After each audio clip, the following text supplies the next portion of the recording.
Right, hey everybody, welcome to week 8 of the 52-week project. We're going into a new writing week. Just finished up a music week. Working with that Akai MPK Mini pad was super fun. Played around with a lot of sounds, a lot of different synths and drum kits. Really just kind of fucked around for the first like 4 days just playing with it. If you are a fan of music at all and you have heard that the new Queens of Stone Age album has come out, Villains, which is awesome, and you should go check it out. The first track, it's a little reminiscent of that, I guess, because I had been listening to that for like 2 days, so that was definitely fresh in my mind.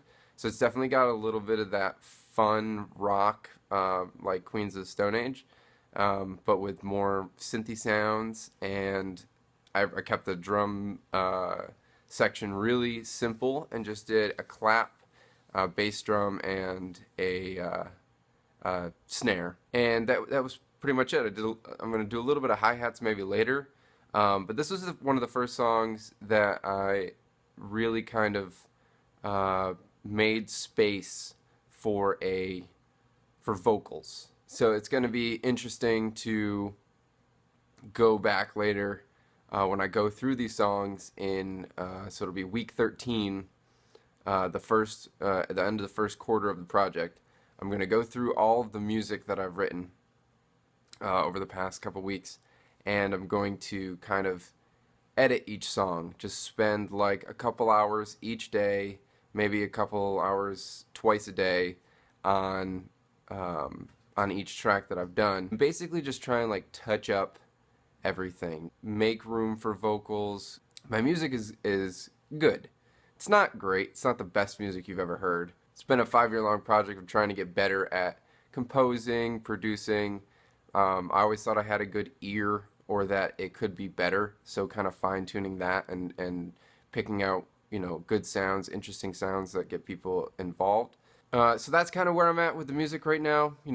Just going to keep trying to make something each week, whatever is kind of fresh. And I said last week or the week before, I need to try and get a theme or general idea of what the album's going to be about.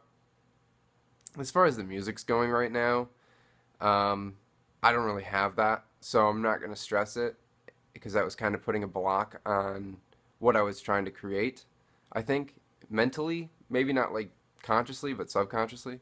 I'm going to, just try and keep the music nice and chill and easy, and just make whatever is on my mind that week, play around with a couple ideas, and figure out what I'm going to go with. Charlie! Stop. You can be on the show. You want to be on the show? Alright.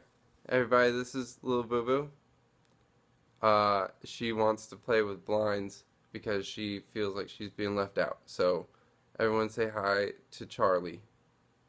Hi. She's not happy now. Go play.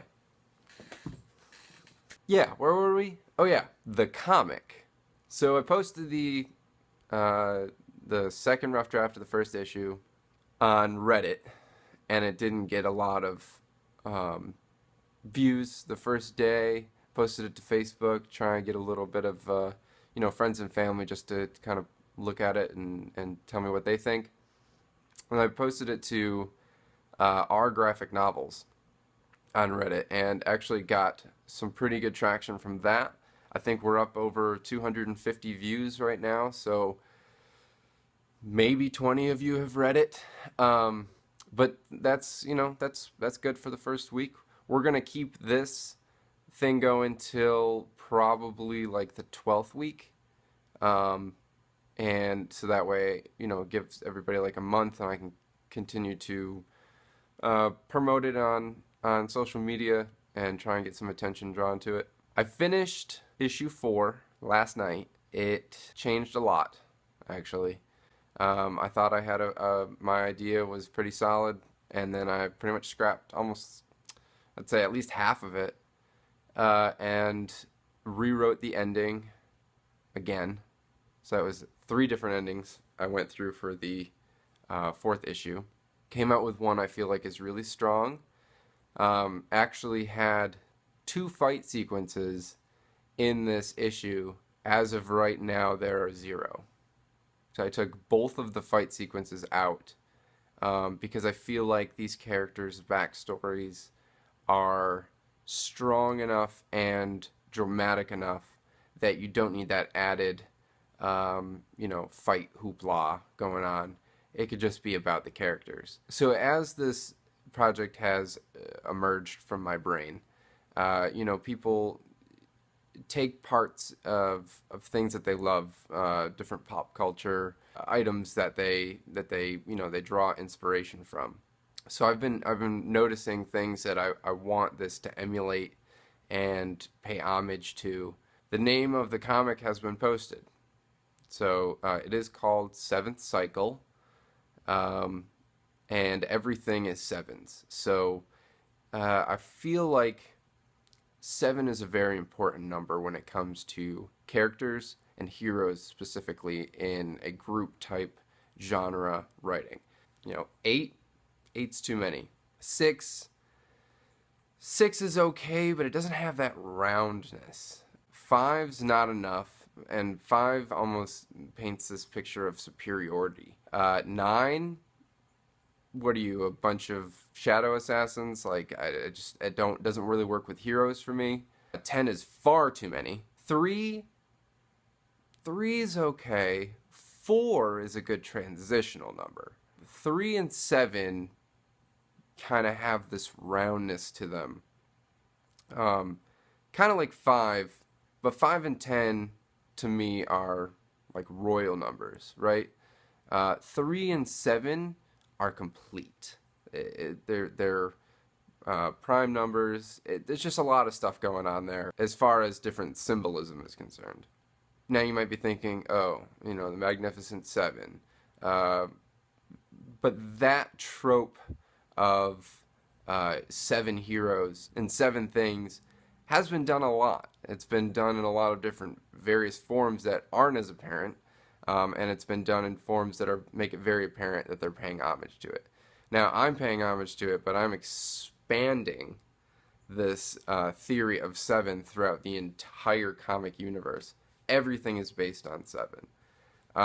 So each book will be broken up into 7 issues. There will be 7 books. Each issue page count will be divisible by 7. So 14, 21, 28, 35. Some will be as high as, close to 49 pages per issue, especially when we get to the later books and the special edition issue release that comes way after the first 7 books have been released. It is a parallel universe version of Earth, so there are definitely a lot of similarities between current Earth and the Earth in the story. They take place during the same year. They have the same type of calendar, which means that Jesus would have to be a figure, which, not that he is, but he does get brought up at some point during the 7-book story arc, whether in passing or as not a main character, but part of the story. With these powers that these people have, in theory, it should make the world a better place. It should make things easier. It should, right? If people had superpowers, there would be no crime and blah, blah, blah, blah, blah. But there's still the element of man. There's still the conflicts of character as far as greed and jealousy and stubbornness and just, being right and saying my way or the highway, you know what I mean? So there's still religious clashes, there's cultural wars, there's race problems, there's everything. It's still Earth.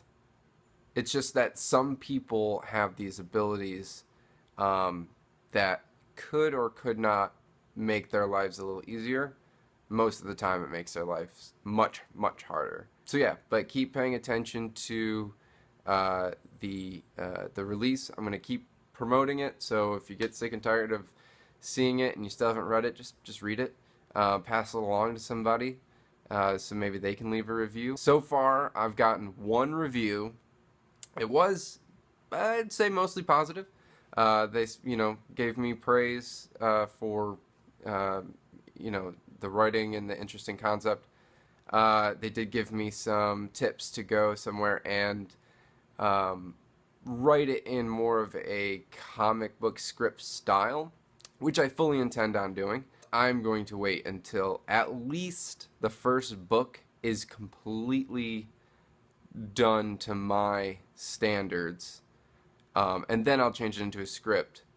That way, when I do go pitch this to artists and those who'll be, you know, helping me on the project, they'll have something to read in a more professional format. This is basically just helping me get my ideas out. I've actually adopted a new, kind of like not a newer brand, but for me, a new form of writing where it's written more like Shakespeare, in almost like stanzas instead of a sentence paragraph form.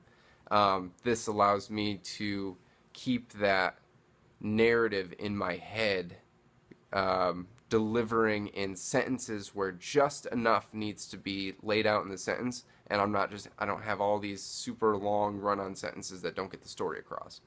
The book is about my story, but I also, when we get to the art phase, I want it to be just as much about the art as it is about the story. And so I want to kind of leave those channels open for interpretation later when people come to start doing the graphics and the illustrations for the project. So this video ran kind of long today. We'll go ahead and end. I'm going to run through a couple things real quick. Go to writerscafe.org. I'll put the link in the description, but go read the second rough copy of the first draft, and let me know what you think. Leave a review somewhere, anywhere, doesn't really matter. As long as I see that you left a review, I'll enter you into the raffle to win this guy. Whoa, look at that, it's like a mirror. Whoa. So yeah, so leave a review and you might get entered to win the Daryl Dixon pop vinyl. Yeah, super cool, limited edition. I'm gonna go ahead and probably get some lunch, I think, here. And when I come back, I'm gonna start the 5th issue. No, wait, I lied. I already started the 5th issue. I jumped in last night, 12:15. I was like, fuck it, it's Thursday. So I'm actually 3 pages into the 5th issue. From here on out, and this will be the last thing, I am going to write, or try and attempt to write 1 issue a week. So I'm going to turn the comic into a 52-week project of its own, but still do the music every other week to kind of give myself a creative break. That way I don't feel too hard-pressed when it comes to write the next portion. So I'll see you guys later, and thanks for checking back. Bye.